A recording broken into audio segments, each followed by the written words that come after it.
The massive ship Freedom's edge drifted silently through the void, its hull scarred from countless battles across the galaxy. Inside the cramped observation deck, 17-year-old Darius Brooks pressed his face against a reinforced window, watching as something impossible came into view. The draconic gate hung in space like a wound in reality itself. It wasn't made of metal or stone, but pure crystalline energy that pulsed with colors that had no names. Ancient symbols carved from light danced across its surface, telling stories in languages that predated human civilization by millions of years. First time seeing a kid? Commander Tyrone Jackson's deep voice cut through the silence.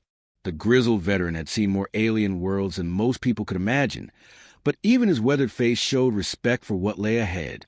Darius nodded, unable to look away. The pictures don't do it justice. It's like looking at frozen music. Behind them, the ship's cargo bay buzzed with activity. Warriors from across the known galaxy made final preparations for what everyone knew was likely a suicide mission. These weren't ordinary soldiers. They were legends, champions who had toppled governments and conquered worlds. The hulking Corellian berserkers tested their plasma cannons, their 6 arms moving in perfect coordination. Each one stood over 8 feet tall, their natural armor plating thick enough to stop artillery shells. They had never known defeat in 1,000 battles. Near the airlock, 3 Therian mystics floated in meditation, their translucent bodies glowing with psychic energy.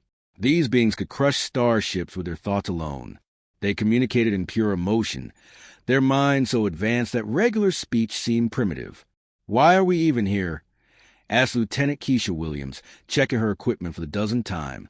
She was humanity's finest combat specialist, her reflexes enhanced to superhuman levels. Every expedition that's tried this has ended the same way: complete annihilation. Darius looked up from his translation equipment. Because the arsenal of stars could change everything. Imagine weapons that could end wars instead of starting them. Technology that could feed every hungry mouth in the galaxy. Pretty dreams, kid. Keisha's expression softened slightly. But dreams don't stop dragons. The truth was, nobody really knew what lay beyond the gate.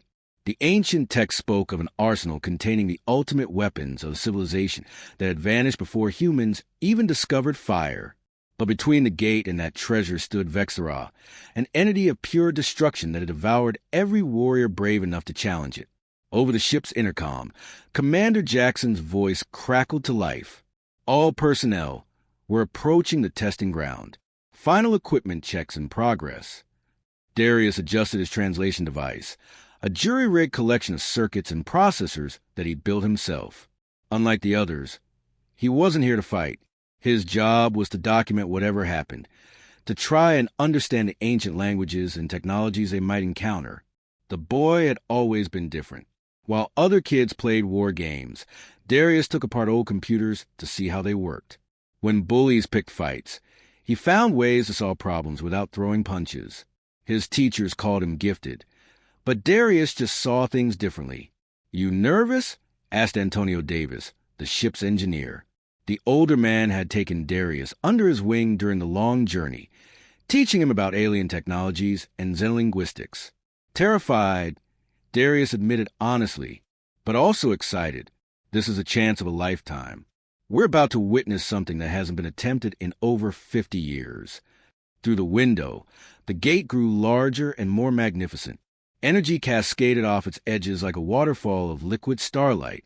Ancient defensive systems, long dormant, began to activate as they approached. Warning signals in dead languages echoed through space. The first champion stepped into the launch bay, General Crix of the Zephyrian Empire. His 4 arms moved in perfect harmony, each wielding a different weapon. His black chitinous armor had deflected laser fire from entire fleets. If anyone could succeed, it should be him. "Remember the plan," Jackson announced. "We go in waves. The strongest first, then support teams. The kid stays on the ship unless we secure the area." Darius wanted to protest, but he knew better. He was here to learn and record, not to get himself killed. Still, something in his gut told him that brute force wasn't the answer to this puzzle. As the ship settled into position near the gate, Vexthera began to emerge. Even through the reinforced hull, everyone could feel its presence, Ancient, powerful, and utterly alien. The dragon was waking up, and soon the real test would begin. General Crick stepped onto the crystalline platform with the confidence of someone who had never lost a battle. His forearms moved like a deadly dance, each hand gripping a weapon that could level city blocks. The Zephyrian's black armor gleamed under the gate's eerie light, and his battle cry echoed to the vacuum of space in frequencies that made the ship's hull vibrate. From the observation deck, Darius watched through a scanner as readings spiked off the charts. Crick's was fast, faster than anything human reflexes could track. His weapons fired in perfect sequence, creating a light show that would have been beautiful if it wasn't so terrifying. Then Vexthera emerged from the gate.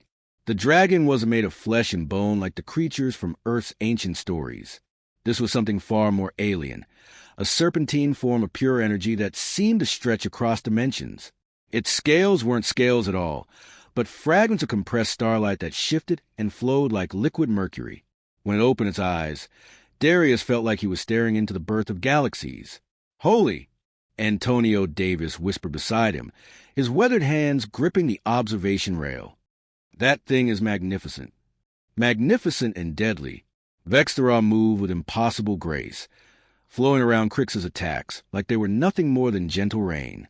The general's plasma bolts, each one powerful enough to punch through battleship armor, simply passed through the dragon's form without effect. Then the dragon opened its mouth, and everything changed.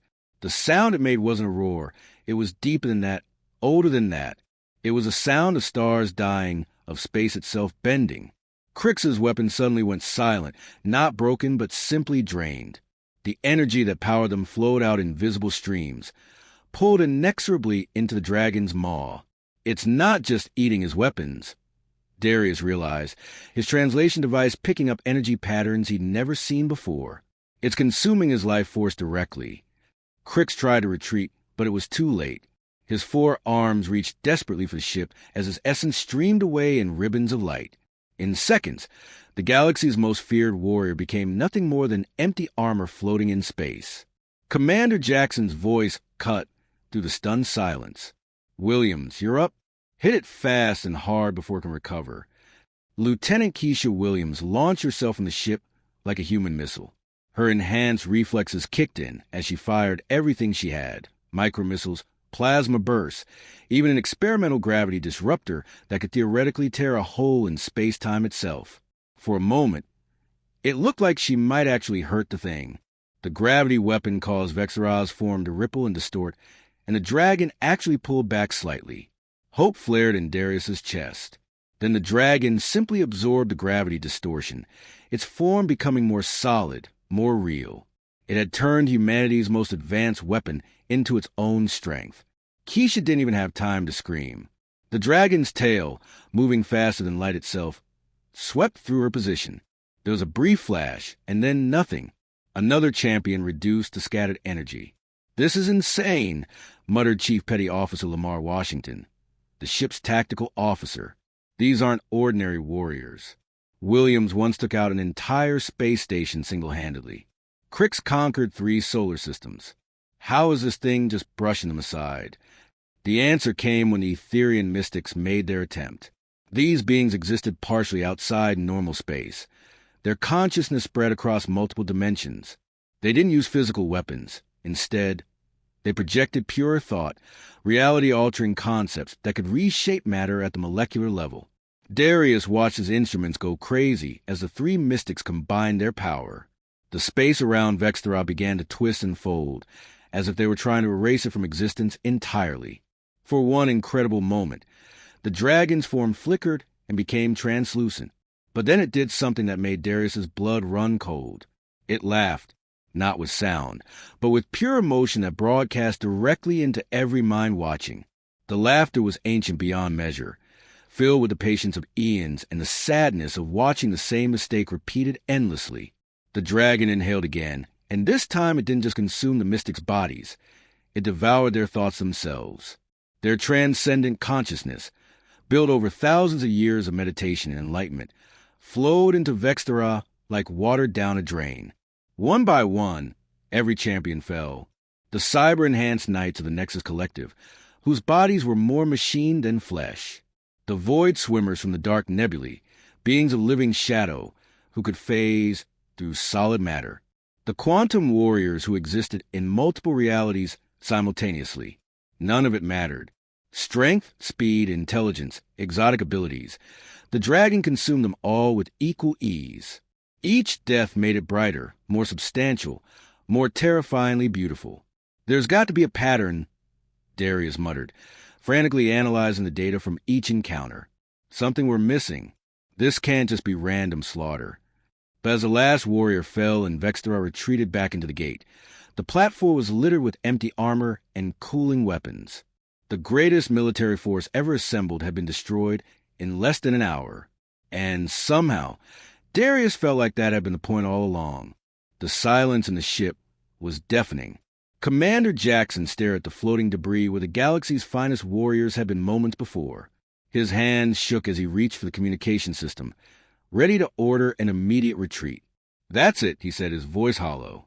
"We're done here. Prep the engines for emergency jump." But Darius wasn't listening. His eyes were fixed on his translation device, which was sparking and smoking from the psychic backlash of the dragon's last feeding. More importantly, scattered across the crystalline platform were pieces of essential equipment. Scanners, data recorders, and linguistic processors that contained irreplaceable research. "Wait," Darius said, standing up suddenly. "My equipment is out there. And look at this." He pointed to his damaged translator, where alien symbols were still flickering across the cracked screen. The dragon wasn't just killing them. It was trying to communicate. Lieutenant Rosa Martinez, the ship's communications officer, looked at him like he'd lost his mind. Communicate? Kid, that thing just ate 30 of the deadliest warriors in known space. Exactly, Darius said, his excitement building despite the horror of what they'd witnessed. Think about it. Every single one of them went in ready to fight. They saw the dragon as an enemy to defeat, an obstacle to overcome. But what if that's not what it wants? Commander Jackson turned around, his face grim. "Son, I respect your intelligence, but that's a suicide theory. You're not going out there." Darius was already putting on his environment suit. "Sir, with respect, I'm not a warrior. I'm a translator. Maybe that makes a difference." Antonio Davis grabbed his arm. "Darius, listen to me. I've seen a lot of brave kids get themselves killed thinking they were special. Don't be one of them." But something deep in Darius's gut told him this was different. He'd been studying the dragon's behavior patterns, and there was something almost sad about the way it had killed each warrior. Not cruel or hungry, but disappointed, like it was hoping for something that never came. "The research data is out there," he said quietly. "Everything we've learned about the gate, about the ancient civilization that built it. If we leave now, it's all lost forever. Someone has to salvage it." The truth was, Darius felt responsible. He was the one who had convinced the expedition leaders that understanding the gate's mysteries was worth the risk. Now, all those warriors were dead because of his theories about peaceful contact. "I'm going," he said firmly. "I'm not asking permission." Before anyone could stop him, Darius cycled through the airlock. The cold of space hit him immediately, even through his suit's heating systems. The crystalline platform stretched out before him, littered with the remnants of failed attempts at heroism. His boots made no sound as they touched the energy crystal surface, but somehow he felt the vibration through his suit. The platform was alive in some way, responding to his presence. Ancient symbols began to glow faintly beneath his feet, following his path toward the scattered equipment. Darius knelt beside his damaged scanner and began working, his hands steady despite the fear coursing through his veins. The repair work was delicate. One wrong move could destroy months of research. But this was what he was good at. While other people broke things, Darius fixed them. That's when Vextra emerged from the gate again. The dragon rose like a living aurora, its serpentine form coiling through dimensions that Darius's eyes couldn't quite follow. Up close, it was even more magnificent and terrifying. Each of its scales contained what looked like trapped starlight, and its eyes held depths that seemed older than the universe itself. Back on the ship, he could hear frantic voices over his comm system.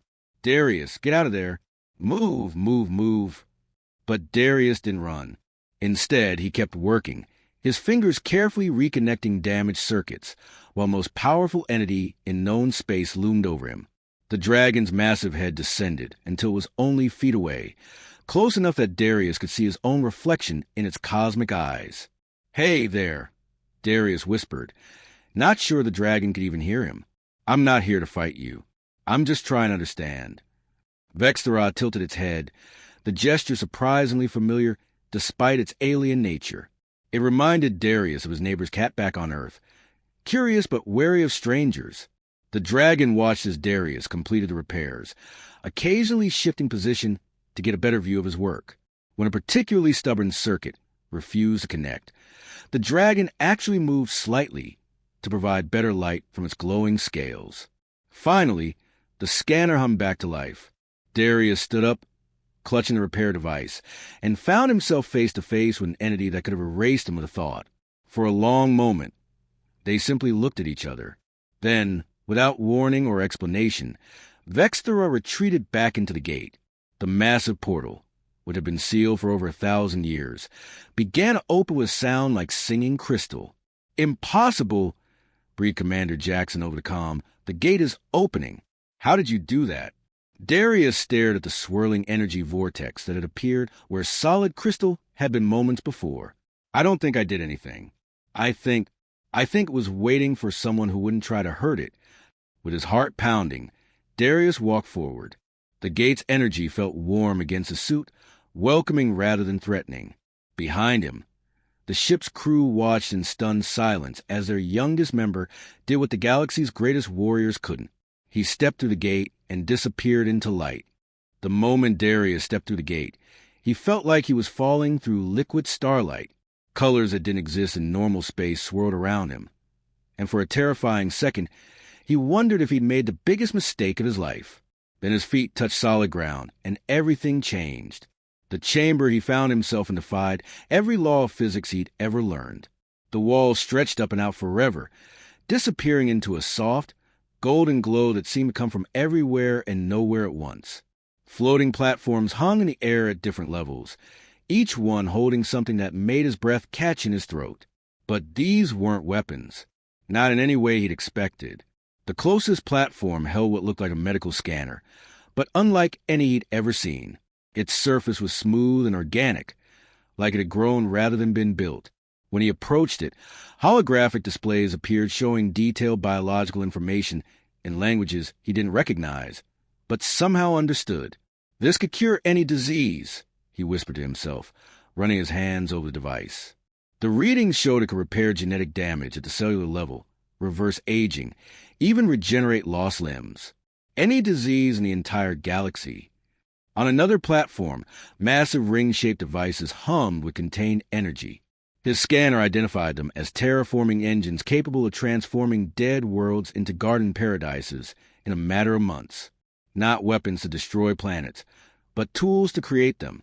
Everywhere he looked, Darius saw the same pattern. Communication arrays that could translate any language instantly, removing the barriers between different species. Manufacturing systems that could turn raw matter into anything needed, ending scarcity forever. Educational matrices that could download centuries of knowledge directly into any mind. "This isn't an arsenal at all," he said aloud, his voice echoing strangely in the infinite space. "It's a gift." That's when the holograms appeared. They materialized around him like ghosts made of light, figures that shifted and changed as his translation system struggled to process their appearance. Finally, they settled into forms that his human brain could understand, tall, graceful beings with kind eyes and gentle expressions. The one in front, who seemed to be their leader, smiled at him with genuine warmth. When she spoke, her voice came through his suit's communicator in perfect English. "Welcome, young builder. I am Elena, last keeper of the Architect civilization. You're the first to pass Vexthera's test in over 10 centuries. Darius stared at her, his mind reeling. "Test? You mean all those warriors died because of a test?" Elena's expression grew sad. Not because of it, but despite it. Vexthera was created to guard against those who would use our knowledge for destruction. Every being that has approached this place for 1,000 years came seeking weapons, power, dominance over others. She gestured to the peaceful technologies surrounding them. They saw our guardian as an obstacle to overcome through violence. They brought their greatest weapons, their most deadly techniques, their most ruthless strategies. And in doing so, they proved they were exactly the kind of beings our knowledge must be protected from. The hologram moved closer, studying Darius with curious eyes. But you came not to conquer, but to understand. Not to destroy, but to repair. When your translation device was damaged, your first instinct wasn't to retreat or fight, but to fix what was broken. Darius thought about the warriors who had died outside the gate. But humans fight too. We've got wars and conflicts just like every other species. Why would you trust us with all this? Elena smiled again, and suddenly the air around them filled with images. Scenes from across human history that Darius had never seen before. But these weren't the battles and conquests that filled their history books. These were different moments, quieter ones that had been overlooked. He saw human doctors working frantically to save the life of an enemy soldier. Engineers staying behind on a dying space station to make sure the evacuation ships could escape safely. Teachers sharing knowledge with students from species that had been at war with Earth just years before. Every species we encountered had individuals capable of great creation or terrible destruction, Elena explained. But humans are unique in one crucial way. You are compelled to fix things, even when they don't belong to you, even when helping others puts you at risk. More images flowed past. Human mechanics repairing alien ships for free. Human medics treating wounded enemies. Human scientists sharing their discoveries with species that had tried to destroy them. Watch carefully, Elena said, showing him Lieutenant Keisha Williams in her final moments. Even as she fought our guardian, her weapons were set to minimum power. She was hoping to subdue, not kill. Darius saw it now. Every human warrior had tried to find non-lethal solutions first. Commander Jackson had ordered restraint even in the face of certain death. The entire expedition had been built around the idea of understanding rather than conquering. Your species has something that became extinct in most others long ago, Elena continued. Empathy that extends beyond your own kind. The ability to see potential for good even in your enemies. This is why Vextera allowed your passage. As Darius began to understand the true magnitude of what surrounded him, he realized that humanity hadn't earned this treasure through strength or cunning. They'd earned it through something much rarer in the galaxy. The simple, stubborn refusal to give up on others.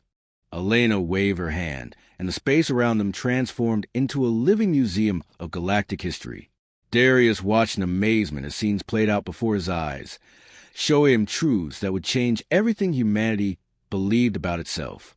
Let me show you what makes your species truly special, Elena said softly. The first scene showed a human colony ship that had crash-landed on a hostile world. But instead of the expected story of survival and conquest, Darius saw something different. The colonists had found a planet already inhabited by a dying alien race, their civilization crumbling from plague that had ravaged their world for generations. Any other species would have seen an opportunity, free real estate and no resistance. Instead, the humans immediately began working to cure the plague. Dr. Tyrone Mitchell, the colony's chief medical officer, spent 3 years of his life developing a treatment that saved an entire alien civilization. He never asked for payment or territory in return. The Calarian race still exists today because of that one human's decision to help instead of exploit, Elena explained. This pattern appears throughout your history, but you've never recognized it as your defining trait. More scenes unfolded. Human engineers on the mining station Prometheus 7 working alongside their former Zephyrian enemies to prevent a reactor meltdown that would have killed thousands.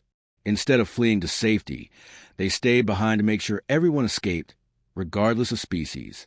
Darius watched a human teacher named Professor Lamont Washington establishing the first interspecies university, where beings who had been at war for centuries learned to understand each other. The man had received death threats from his own government, but he never stopped believing that education could bridge any divide. You see, other species evolved to excel in specific areas, Elena continued. The Zephyrians became perfect warriors. The Etherians developed pure intellectual power. The Korlax mastered technology. But humans retain something precious that most species lose as they advance: the ability to see beyond themselves. The holographic display showed Darius a comparison that made his heart race. Every major galactic civilization had a moment in their development where they faced a choice between helping or exploiting weaker species. The Zephyrians chose conquest. The Etherians chose isolation. The Korlax chose manipulation. Humans, again and again, chose to help. Even your criminals show this trait, Elena said with a slight smile. We have records of human pirates who refused to attack refugee ships, smugglers who transported medicine to quarantine world for free, soldiers who risked court-martial to protect enemy civilians. Darius felt overwhelmed by the weight of what he was seeing. But we're not perfect. Humans have done terrible things too. We've had wars, slavery, genocide. Of course you have, Elena agreed. Every species has darkness in their past. But what makes humans unique is what happens after the darkness. You are the only species that consistently chooses to learn from your mistakes rather than repeat them. The scenes shifted to show human peace negotiations after brutal conflicts, where former enemies worked together to rebuild what they had destroyed. Truth and reconciliation commissions where victims forgave their oppressors. International cooperation on problems that affected everyone, regardless of nationality. The architect civilization spent 1,000,000 years searching the galaxy for a species worthy of inheriting our knowledge, Elena explained. We found brilliant races, powerful races, ancient races. But wisdom, true wisdom, was much rarer. She showed him the moment that had decided humanity's fate. It was a small thing, really. A human maintenance worker named Jerome Brooks aboard a deep space station had noticed that the alien janitors were being paid less than the human staff for the same work. Instead of ignoring it, he had spent months organizing a union that included every species on the station. That man never knew that our observers were watching. He gained nothing personally from his actions. In fact, it cost him his promotion. But he couldn't stand to see unfairness, even when it didn't affect him directly.